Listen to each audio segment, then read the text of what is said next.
chez ces gens qui réussissent. J'observe donc un socle, un savoir profond qu'on est capable. Pendant longtemps, j'ai cru que je pouvais choisir le domaine et ensuite me dire maintenant je vais travailler sur moi pour rendre ce socle inébranlable.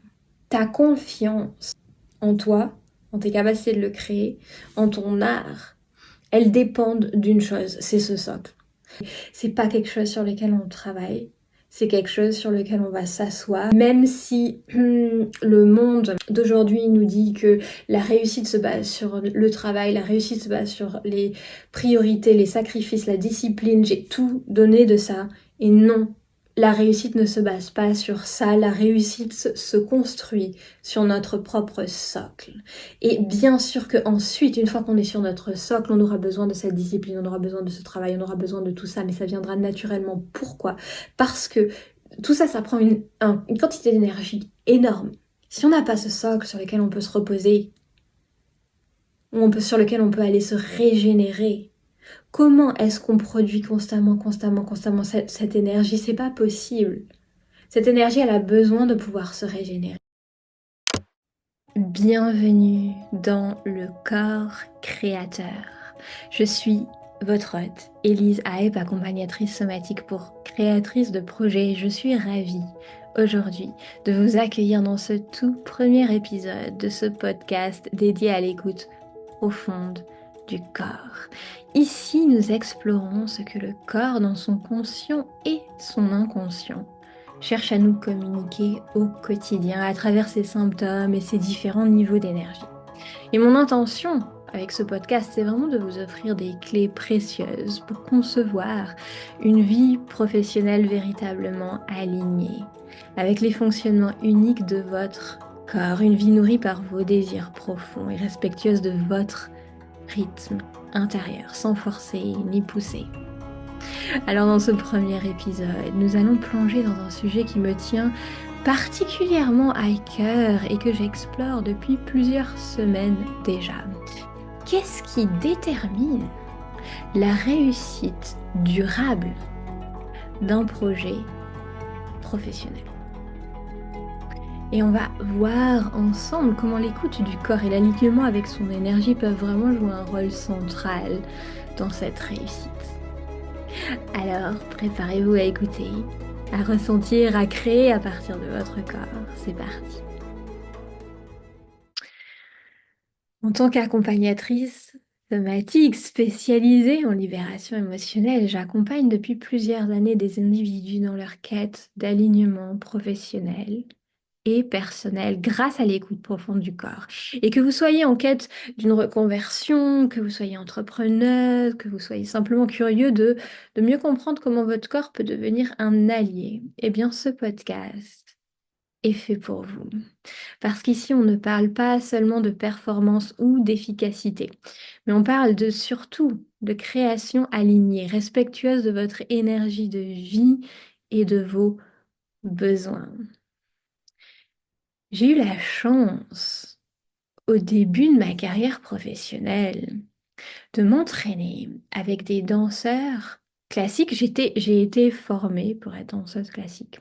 Et je me suis entraînée pendant toute mon adolescence et les premières années de ma vie d'adulte avec des danseurs qui aujourd'hui, certains d'entre eux dansent sur les plus grandes scènes du monde, chorégraphie pour l'Opéra de Paris et d'autres opéras extrêmement euh, connus.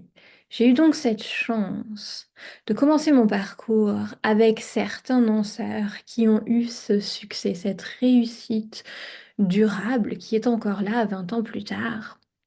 20 ans peut-être pas, 10-15 ans plus tard.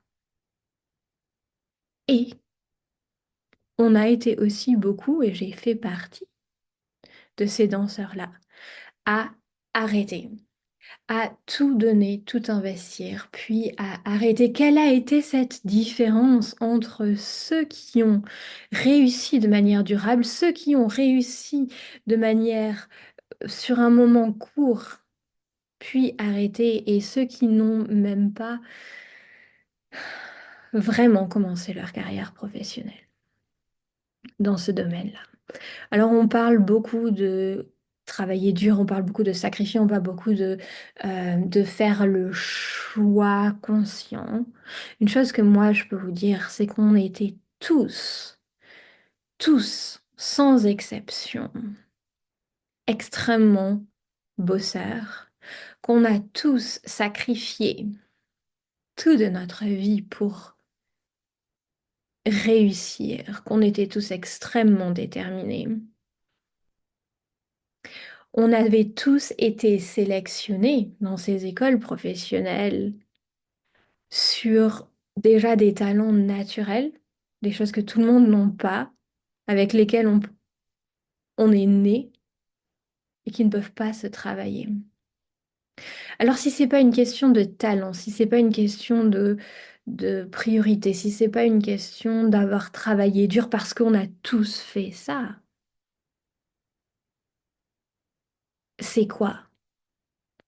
Et cette question, elle est extrêmement importante aujourd'hui, surtout dans le milieu dans lequel j'évolue, où j'accompagne des jeunes entrepreneurs à lancer leurs projets, ou à ce que leur projet trouve euh, cet équilibre intérieur en lien avec leur propre corps pour que leur réussite continue et soit durable et que leur réussite ne dépende pas de leur niveau de motivation ou de leur niveau d'énergie parce qu'à un moment donné, ça fait ça. Les niveaux d'énergie, le niveau de motivation, ça va en haut, en bas, en haut, en bas, en haut, en bas. Il n'y a aucune stabilité dans ça. Justement, parlons de stabilité. Ces personnes qui réussissent au milieu d'une vie émotionnelle qui est constamment en train de faire des hauts et des bas, au milieu d'un corps physique qui est lui aussi constamment en train d'alterner entre des moments de fatigue, des moments de grande énergie.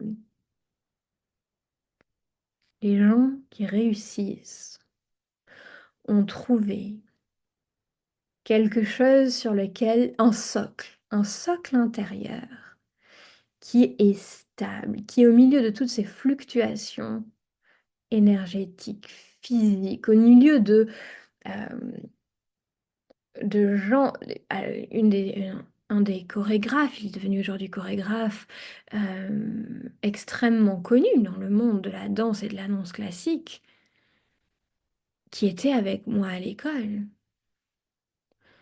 Il n'a pas du tout été soutenu par sa famille. Donc là aussi, le milieu qui nous entoure, il y a énormément, il peut y avoir énormément de fluctuations. Certains d'entre nous vont être soutenus par tout notre entourage, mais ça va pas être le cas de tout le monde.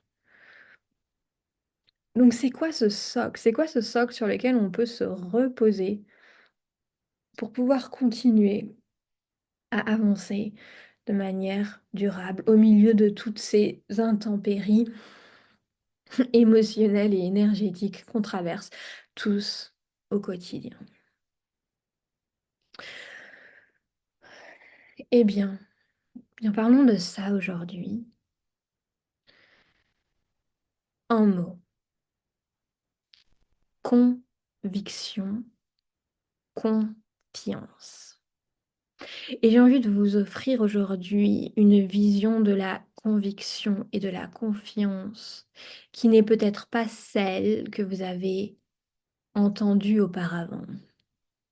Il faut que je travaille sur ma confiance en moi. On entend ça beaucoup. On peut travailler sur sa confiance en soi. Je n'y crois pas personnellement.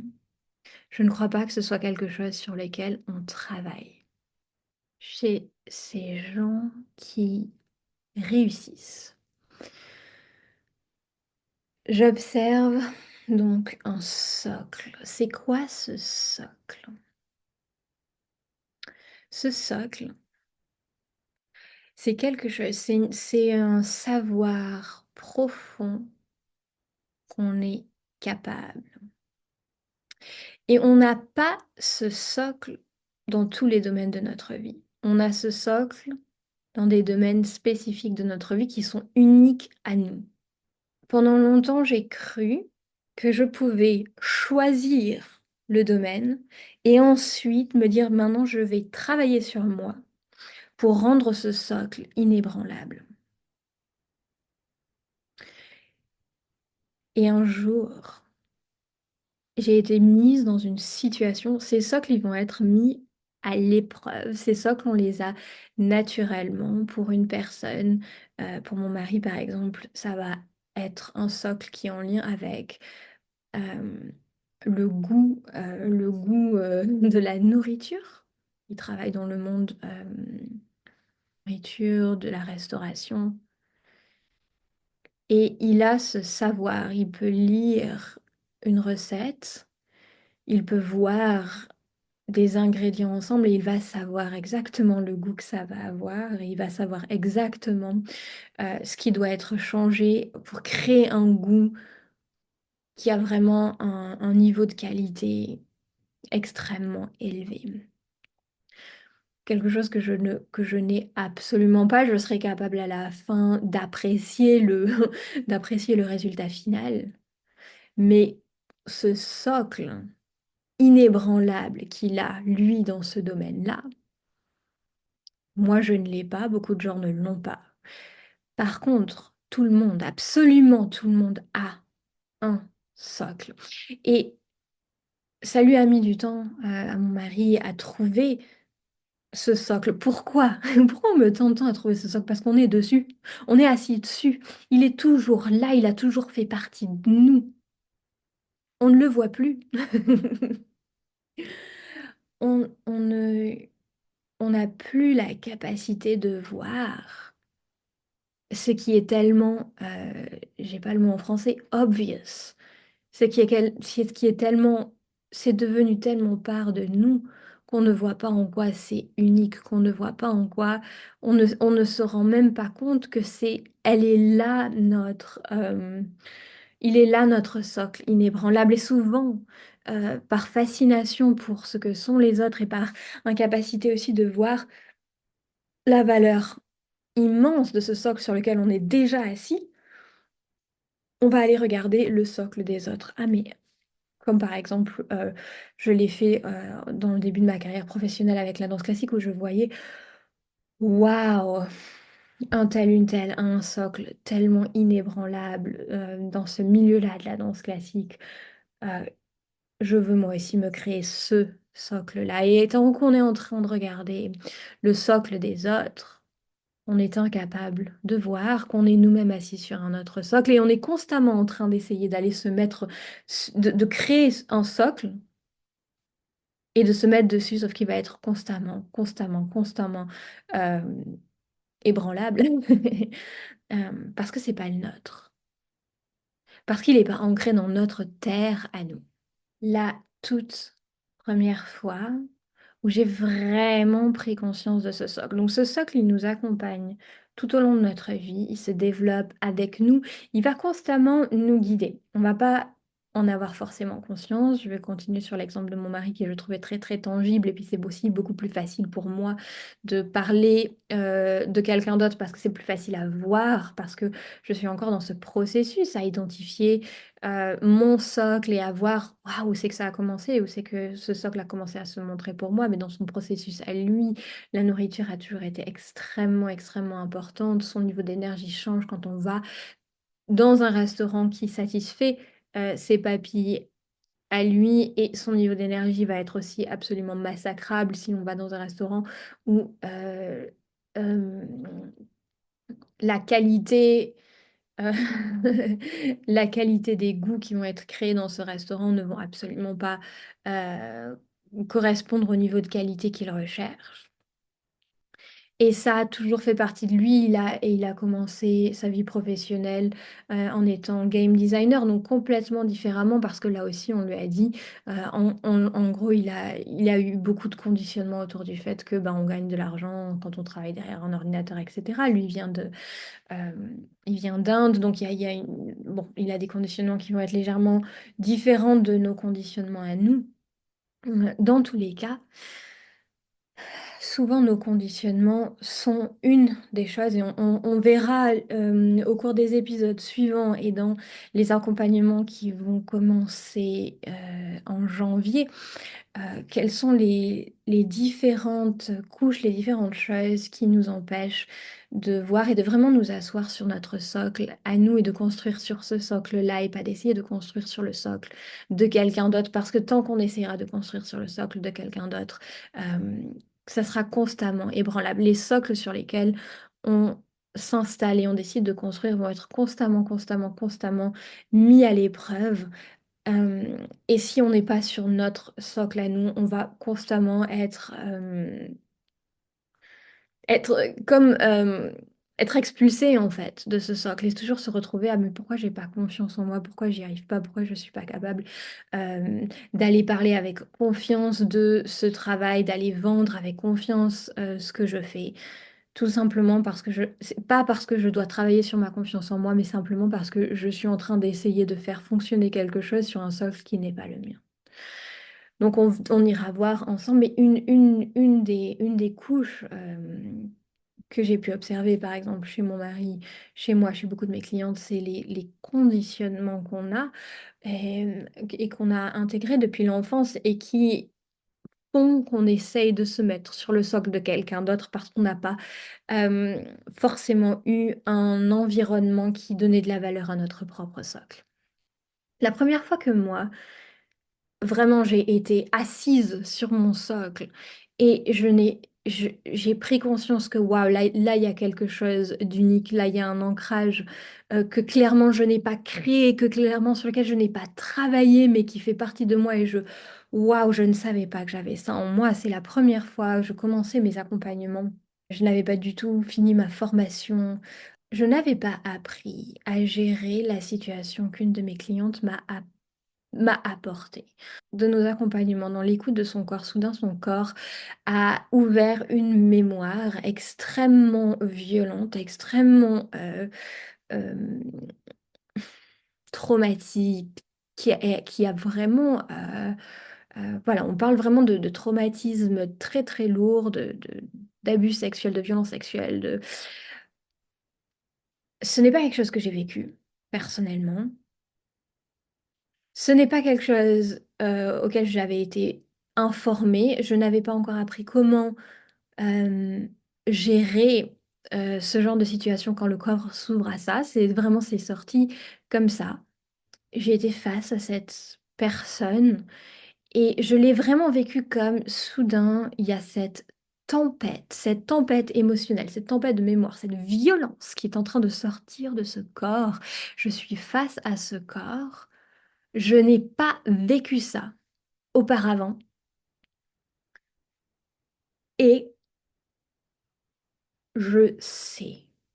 Et je vois et je ressens mon corps au milieu de cette tempête qui certes ne m'appartient pas, mais je sens que là, on me demande d'être le pilier, on me demande d'être cet arbre au milieu de la tempête avec ce tronc énorme qui ne bouge pas. Et mon mental ne comprend pas vraiment ce qui se passe. Mon mental se dit, mais on n'est pas formé pour ça. Est-ce que tu es en train de faire quelque chose de dangereux? Est-ce que? Et mon corps me dit, tu sais.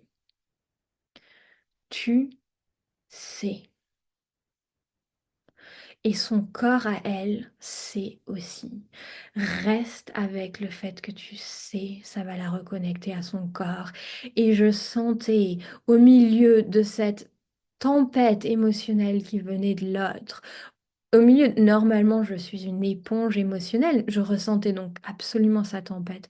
Je ne m'y identifiais pas. Je suis restée ce tronc. La séance s'est clôturée dans un apaisement énorme. Le trauma a pu s'évacuer. Et encore aujourd'hui, je suis fascinée par ce socle qui est venu se montrer à moi à ce moment-là. Et ce tu sais. Et ça avait cette qualité inébranlable que j'observe chez certains artistes qui ont cette réussite durable, qui peuvent être mis à l'épreuve de tout et qui ont quelque chose sur lequel se poser, se détendre, même au milieu de toutes les critiques extérieures qui peuvent se faire, même au milieu de toutes les épreuves que peut apporter la vie, que peuvent apporter les jalousies, que peuvent apporter les conditionnements, les croyances qu'on n'est peut-être pas assez, etc. À partir de janvier, c'est ce qu'on va aborder dans mes accompagnements, c'est comment est-ce qu'on retourne sur notre socle, parce que même quand on a pu, comme dans les exemples que je vous donne, déterminer, ah ok, ce socle pour moi, il se trouve dans tel ou dans tel domaine de vie, on va constamment être mis à l'épreuve sur ce socle, comme on le disait. Et nos conditionnements vont souvent faire qu'on va essayer de se mettre, on va voir, oh, dans ce domaine-là, telle autre personne a trouvé son socle, et ce socle, il fonctionne, il se base sur ça. Ah, c'est peut-être aussi mon socle, et on va sortir de notre socle. Donc, comment est-ce qu'on va retrouver et rester sur notre propre socle pour que toutes les épreuves qui viennent avec la création d'un projet artistique, que tu sois accompagnatrice, que tu sois artisan, etc., créer un projet qui se base sur ton socle à toi, c'est de l'art. Donc pour moi, ce sera toujours de l'art, même si ce qui en est produit à la fin ne fait pas forcément partie de la catégorie traditionnelle de l'art. Créer un art aussi unique que le fonctionnement de ton corps, ça va être mis à l'épreuve. Parce que c'est quelque chose qui n'existe pas encore, donc ça va être mis à l'épreuve. Et ta confiance en toi, en tes capacités de le créer, en ton art, elles dépendent d'une chose, c'est ce socle. Pas de, et je viens du monde du développement personnel, et il y a tout ce, toute cette autoflagellation autour de je dois travailler sur ma confiance en moi, je dois travailler. C'est pas quelque chose sur lequel on travaille. C'est quelque chose sur lequel on va s'asseoir et on va trouver où, sur quoi on s'assoit. Et quand on n'est pas assis sur sur le bon socle, on pourra travailler autant qu'on veut. Ce socle essaiera tout le temps de nous expulser. Pourquoi? Parce qu'on en a un autre qui nous attend ailleurs.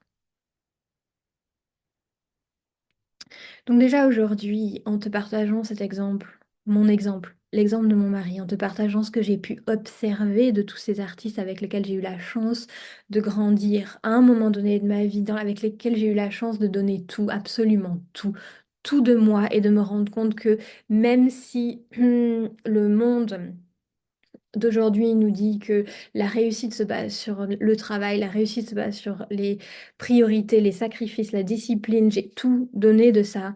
Et non, la réussite ne se base pas sur ça. La réussite se construit sur notre propre socle. Et bien sûr qu'ensuite, une fois qu'on est sur notre socle, on aura besoin de cette discipline, on aura besoin de ce travail, on aura besoin de tout ça, mais ça viendra naturellement. Pourquoi? Parce que tout ça, ça prend une quantité d'énergie énorme.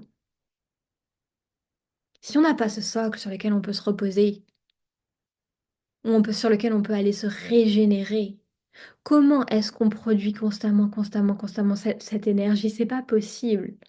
Cette énergie, elle a besoin de pouvoir se régénérer. Et sans ce socle, on ne peut pas le faire. Donc aujourd'hui, pour toi, sache une chose, c'est que ce socle, il fait tellement partie de qui tu es que, si tu es en guerre contre qui tu es, tu seras en guerre contre ce socle, donc il y aura un mur entre toi et ce socle, donc tu ne pourras pas voir le socle, ou tu ne pourras pas la capacité de voir la valeur qu'il a, ce socle. Deux, il fait tellement partie de toi que c'est comme la forme de tes genoux. Tu te dis, mais tous les genoux ont cette forme-là.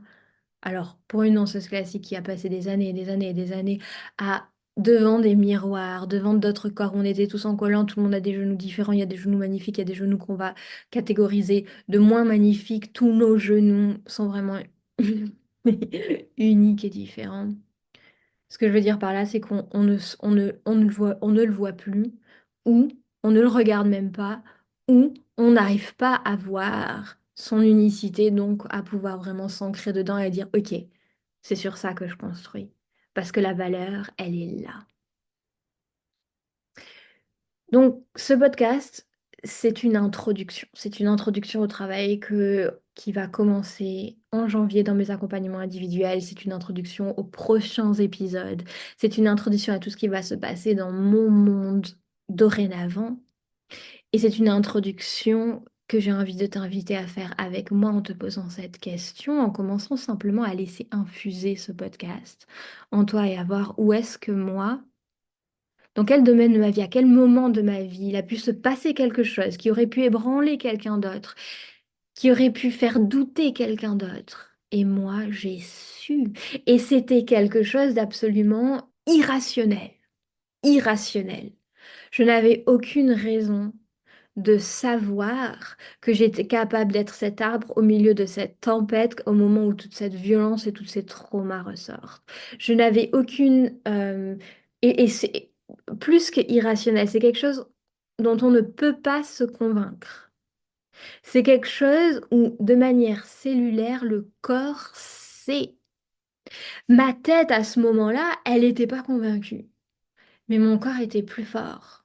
Le savoir, l'ancrage dans mon corps, le calme de mon corps ne pouvait pas prendre le dessus sur les questionnements de ma tête, me dire est-ce que tu es la bonne personne pour faire ça là tout de suite? Dans quel domaine de ta vie as-tu vécu ça? Il faut savoir qu'on a ça depuis l'enfance et on a attiré depuis l'enfance régulièrement des situations dans lesquelles on a pu retourner ou s'ancrer dans ce socle. Mais on s'en est pas forcément rendu compte. Moi, je faisais ça avec mes amis, mais depuis que je suis toute petite, la base des accompagnements que j'offre aujourd'hui, je cherchais mes amis comme ça, à savoir avec lesquels je peux pratiquer. Mais à l'époque, je n'avais pas du tout cette compréhension-là. Maintenant, c'est facile, maintenant mon socle est plus facilement identifiable, c'est facile de voir, ah, c'était là déjà, c'était là déjà, c'était là déjà. Quand on a donc, moi, ce que je t'invite à faire aujourd'hui, c'est à juste commencer à observer dans les domaines de ta vie où est-ce qu'il y a cette sensation inébranlable que tu sais, mais qui n'est pas forcément explicable, qui n'est pas du tout quelque chose que tu as appris. C'est pas quelque chose qu'on apprend. Et à partir de là, je t'invite à continuer à suivre ce podcast, à continuer à suivre mon Instagram, @elise.en.corps, le corps, CORPS. Si ça t'intéresse, viens voir mon site internet elisehype.com dans lequel tu vas pouvoir voir les différents accompagnements, les différents niveaux de profondeur avec lesquels on va pouvoir aller rencontrer ton socle et te réancrer dans ce socle pour pouvoir construire sur lui. Et si cet épisode t'a inspiré à réveiller quelque chose en toi, t'a permis d'évoluer, d'avancer, n'hésite pas à le partager avec tes amis, avec les gens qui pourraient vraiment bénéficier de retrouver leur propre socle. N'hésite pas à me laisser un commentaire, même à me poser des questions s'il y a certaines choses que tu aimerais que j'aborde plus en profondeur et qui pourront inspirer potentiellement des épisodes prochains.